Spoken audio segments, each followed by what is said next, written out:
네, 전문가의 명쾌한 분석과 함께하는 심층 취재 코너 뉴스 침투입니다. 오늘 김장희 PD가 준비를 했고요. 이번 주 뉴스 침투 주제는 레미콘 파업 사태와 관련된 건데 파업이 일어나게 된 배경 그리고 근본적인 원인은 무엇이었는지 이번 파업 사태 전반을 좀 짚어보도록 하겠습니다. 자, 김 PD, 파업이 2달 넘게 좀 오랫동안 진행이 됐어요. 네, 그렇습니다. 이 파업이 시작된 게 지난 7월 1일입니다. 결국 2달이 넘어서야 얼마 전에 극적으로 타결이 되긴 됐습니다. 그런데 이 과정에서 이 건설 경기가 가장 바쁜 시기라고 할 수 있는 봄부터 가을까지 이 파업이 진행되다 보니 울산의 건설 정체가 거의 중단되다시피 할 정도로 심각한 상황이었습니다. 네, 레미콘 파업이 장기화하면서 계절도 그 사이 바뀌었습니다. 여름에서 가을로 바뀌었고 일단 극적 타결이 추석 전에 이루어져서 그 점은 좀 다행인데 처음 시작은 노조에서 운송비 5천 원 인상이었죠. 예. 그 레미콘 이렇게 노동자들은 한 번 운송할 때마다 운송 회당 수당을 받고 있습니다. 예. 받고 있는데 그 전에는 4만 5천 원씩 회당 받고 있었는데 지난 6월부터 이것을 5만 원으로 올려달라 이렇게 사측이 요구를 했고요.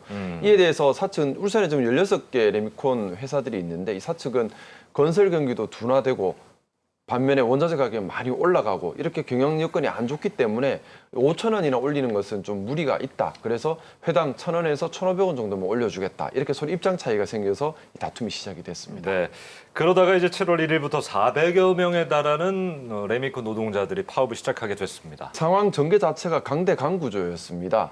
울산 건설기계 지부에서 이렇게 임금을 올려달라고 하자 레미콘 회사 쪽에서는 바로 이 계약 체결돼 있던 것을 해지를 하고 회사 자체를 휴업에 들어가 버렸습니다. 이렇게 하니까 노조 쪽에서도 강대강으로 우리 울산뿐만 아니라 이제 타 지역 건설기계 이쪽 노조원들까지 다 같이 합세해서 7월 말일에는 약 5천여 명이 참석하는 대규모 집회까지 있었고요. 이렇게 강대강 구조로 계속해서 흘러왔었습니다. 예, 저희 집 근처에도 공사 현장이 하나 있는데 어느 순간부터 조용한 거예요. 그러니까 왜 그런가 봤더니 레미콘이 파업을 하니까 가장 기본이 되는 거 아니겠습니까? 맞습니다. 공사 현장 전체가 좀 그렇죠.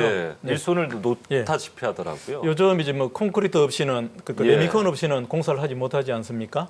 그런데 이제 레미콘이 안 오면 그 퍼올리는 펌프가 쉬게 되죠. 그다음에 레미콘 올라오면 그 타설공들 다 놀게 되죠. 그리고 전반적으로 건설이 다 올스톱 되어 버립니다. 그러다 보니까 울산의 경우에도 한 6만여 명의 건설업 종사자들이 전혀 일을 못하는 2개월 동안 그런 어려움이 있었고 일을 못하다 보니 노임도 안 들어오고 생활도 핍박해지는 그런 문제가 있었습니다. 그전까지는 2달여 동안 상황이 좀 악화일로였다 이렇게 좀 보여지는데 김정희 PD 직접 현장 좀 다녀왔잖아요. 네, 맞습니다. 꽤 심각한 상황이었는데요. 지난 8월 28일에는 이 레미콘 지회 간부와 민주노총 울산 건설기계 지부 간부 4명이 이 고공농성에 돌입하기도 했습니다. 이들은 각각 북구 매곡동에 있는 이 대성 레미콘 앞에 10m 높이의 망루, 그리고 남구 매암동에 있는 한라 레미콘의 30m 높이의 사일로 위에 올라가 고공농성을 했는데요. 이 당시 현장 상황이 어땠었는지 저희가 화면으로 담아봤습니다. 지난 8월 28일 레미콘 지회 간부들은 고공농성에 돌입했습니다. 고공농성에까지 올라가면서도 반드시 승리로 이끌어야 된다는 굳은 결심을 가지고 올라갔습니다. 높이 30m의 레미콘 사일로 위에서 일주일을 버텼습니다. 이들의 요구는 단 하나, 생존권 보장이었습니다. 차량 수령비, 아까 보험료, 또 감가상각비 그런 거 다 따지면 차량에 대한 불안들이 엄청나단 말입니다. 그래 다 따지면 진짜 100만 원 정도 쓸 수 없거든요. 그런 돈 받아서 어떻게 살 수도 없어요. 레미콘 기사들은 1억 원이 넘는 차량을 마련해 회사와 운송 계약을 맺는 지입차주입니다. 하지만 이들은 실질적으로 최저임금 수준도 받지 못하고 있다는데요. 그러나 회사의 입장은 또 달랐습니다. 주요 원자재인 시멘트 가격이 7%가 인상이 되어서 제조원가가 크게 상승되었을 뿐만 아니라 금년 들어서 지금 건설 경기 침체가 극심해서 11.1%에 해당하는 5,000원 도급비 인상을 요구하고 있어서 제조사 측은 수용 불가한 요구안이라고 판단하고 있는 실정입니다. 파업 당시 사측은 주요 원자재인 시멘트 가격이 6만 9천 원에서 7만 4천 원으로 5천 원 오른 데다가 지난해에도 레미콘 운반비를 2천 원 인상한 점을 들며 이번 요구안을 거부했었는데요. 하지만 노동자들은 원인은 다른 데 있다고 말합니다. 건설 현장에 이제 나쁜 단가 후려치기, 덤핑 이런 문제라고 생각을 합니다. 보통 납품 단가, 적정 납품 단가가 정해져 있습니다. 시방서에. 그거대로 하지 않습니다. 보통 그거에 70%나 80% 정도로 납품을 하고 있기 때문에 그 덤핑을 이 노동자들에게 모두 전가하고 있는 상태예요. 파업이 장기화되면서 결국 울산 곳곳의 건설 현장 일정에 차질이 불가피해졌습니다. 지난 1월 발생한 농수산물시장 소매동 화재로 여전히 천막에서 장사 중인 상인들의 우려는 클 수밖에 없습니다. 안 그래도 지금 늦어졌는데 이렇게 됐으니까 지금 올해도 들어갈까 안 말까네 내 생각에. 그만큼 손해가 많아요. 그것도 너무 시에서 왜 알겠습니까? 그래가지고 올해 손해가 제일 많아요. 내년 신축 개교 예정인 7개 학교도 공사 일정이 미뤄지며 3월 개교를 맞추기 위해 서둘러야 하는 상황입니다. 땅을 파면은 밑에 지반부터 레미콘이 있어야 공사가 이루어집니다. 현재 그게 공급이 안 되고 있으니 그 이후의 공정들이 이루어질 수 있는 게 아무것도 없습니다. 그래서 스톱이 된 상태입니다. 지역의 파장이 이렇게 컸음에도 불구하고 레미콘 기사들은 내려올 수 없었던 이유가 있었는데요. 그들에겐 절박한 생존의 문제였기 때문입니다. 노동자가 공공농성에 들어갈 때는 목숨을 걸고 올라옵니다. 5천 원이 중요해서 그런 게 아니고 간절해서 올라온 거고요. 여기서 정말로 뛰어내리는 한이 있어도 5천 원 합의서를 분명히 이끌어낼 수 있도록 하고 정리해서 내려가도록 할 겁니다.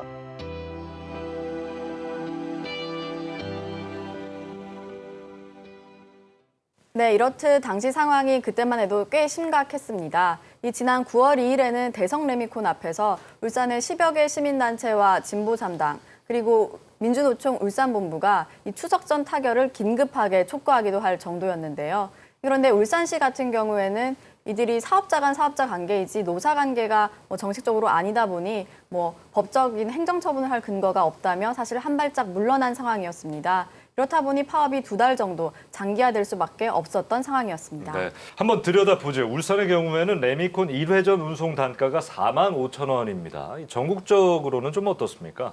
수도권의 경우에 한 4만 2천 원 정도를 하고요. 예. 기타 지역의 경우에 4만 7천 원 내지 8천 원 정도 하는데 울산은 4만 5천 원이거든요.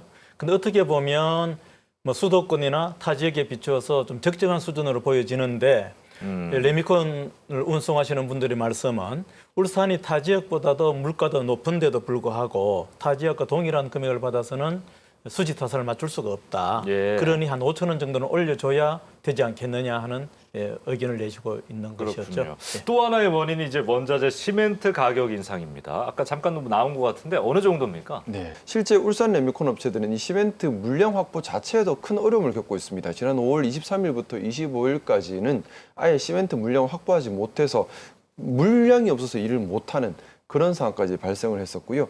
이렇게 그 시멘트 업체가 공급 단가를 올리고 또 물량 확보가 제대로 되지 않고 거기다 건설 경기까지 안 좋아지니까 이제 엎친 데 덮친 격으로 레미콘 업체들은 채산성이 더 악화되고 그래서 레미콘 운송업자들에게 좀 더 잘 해줄 수 있는 여유가 더 줄어들고 그런 악순환이 반복되고 있습니다. 자, 앞서 살펴봤듯이 이번 사태가 발생된 데에는 원자재 가격 인상과 또 건설 경기 악화가 있을 텐데 또 다른 원인도 좀 있다고요? 네, 맞습니다. 이 레미콘 기사들이 특수 형태의 근로 종사자라는데 또 다른 원인이 있습니다. 이들은 개인 사업자 신분이지만 사실 일하는 형식을 보면은 노동자에 굉장히 가깝습니다. 오늘 이 얘기에 대해서 저희가 다뤄볼 예정인데 먼저 화면으로 이번 파업 사태 과정부터 보시겠습니다. 울산의 한 레미콘 제조업체, 회사 앞에 레미콘 차량이 늘어서 있습니다. 그런데 회사에서 완성된 레미콘을 건설 현장으로 운반하는 차량 기사는 회사의 근로자가 아닌 개인 사업자 신분입니다. 특수 형태 근로자는 간단하게 말씀드리면 일하는 실태 형태는 근로자하고 유사한데 계약 형식은 독립 사업자로 되어 있는 분들입니다. 그러니까 근로자하고 사업자 사이에 중간 지대에 있는 분들이라고 할 수가 있고요. 법적으로는 개인 사업자지만 실질적인 근무는 한 회사에 종속돼 있는 경우가 많습니다. 회사의 지시에 따라서 배정에 따라서 일을 하시는 분들이라 이분들이야말로 사실은 집 사주라는 것을 제외하고 나면 사실 노동자들하고 똑같은 상황인데 이 문제가 풀려야 된다고 생각합니다. 끝까지 투쟁합시다. 지금 현재 레미콘 기사들은 노동법 및 근로기준법의 보호를 받지 못합니다. 사정이 이렇다 보니 특수 형태의 근로 종사자들은 보호의 사각지대에 있습니다. 국가인권위원회나 국민권익위원회 같은 여러 기관에서 이분들에 대해 가지고 노동법상의 보호를 하라는 입법 권고도 했고 국회의 의원 입법도 많이 상정되어 있습니다. 그러나 지금은 특수형태 고용 근로자에 대해서 독자적인 보호를 하는 노동법은 없는 상태입니다.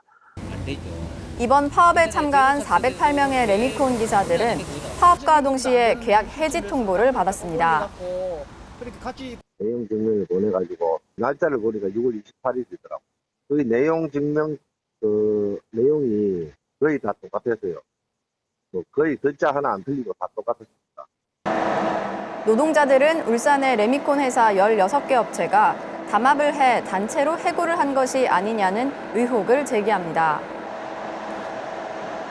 계약 해지를 했다는 거는 어쨌든 레미콘 회사는 레미콘 기사에 비해 가지고 거래상 우월한 지위에 있다는 것은 분명하고 그 우월한 지위를 이용해서 불이익 제공 행위를 한 거거든요. 그런 경우에는 공정거래법상 시정조치나 과징금을 부과하죠.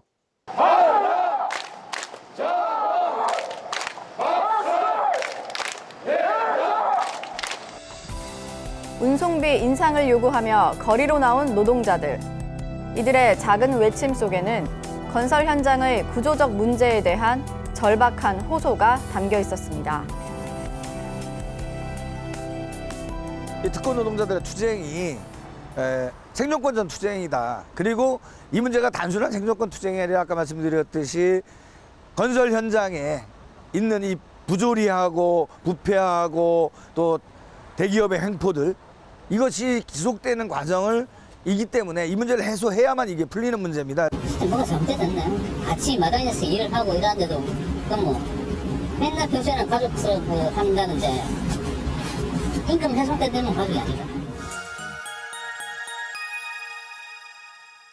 네, 화면에서 보신 것처럼 이 레미콘 기사들은 법적으로 개인 사업자 신분이지만 이 인적 경제적으로는 회사에 종속돼 있는 경우가 많습니다. 그래서 앞서 우리도 이 노사라는 표현을 참 많이 쓰기도 했었는데요. 그런데 사실 법적으로는 노동자가 아니기 때문에 이번에 계약 해지 통보를 받는 듯 법의 사각지대에 놓여 있는 상황입니다. 네, 앞서 울산시에서도 사업자와 사업자 간의 분쟁이기 때문에 어떤 행정적인 조치를 취할 수 없다 이렇게 말했는데 같은 이유에서였던 것 같습니다.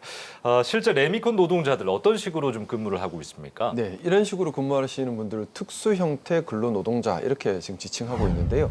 독자적인 사무실이 있거나 작업장이 있거나 회사에 종속되어 있거나 이런 형태가 아닙니다. 이 계약된 사업주에 실질적으로는 종속되어 있다 하더라도 형식적으로는 스스로 고객을 찾아서 상품이나 서비스를 제공하고 그 실적에 따라서 이제 회당 용역 대금을 받는 형태로 그렇게 일을 하고 계시고요. 이 전체 근로 취업자의 약 8.2%에 해당하는 상당히 많은 규모인데요.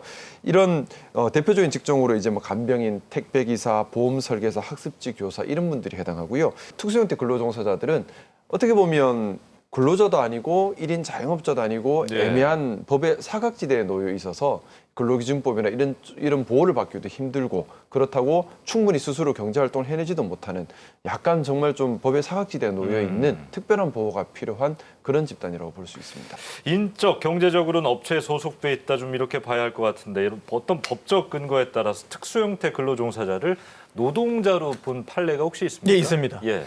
요거 좀 이해하기 좀 힘든데요. 근로기준법상은 근로자로 안 보는데 그 노동조합법상의 근로자로는 또 인정하는 부분이 있어요. 아하. 지난해 6월 달에 대법원에서 그 재능 교육 해고당한 그 학습지 교사들이 낸 소송에서는 예.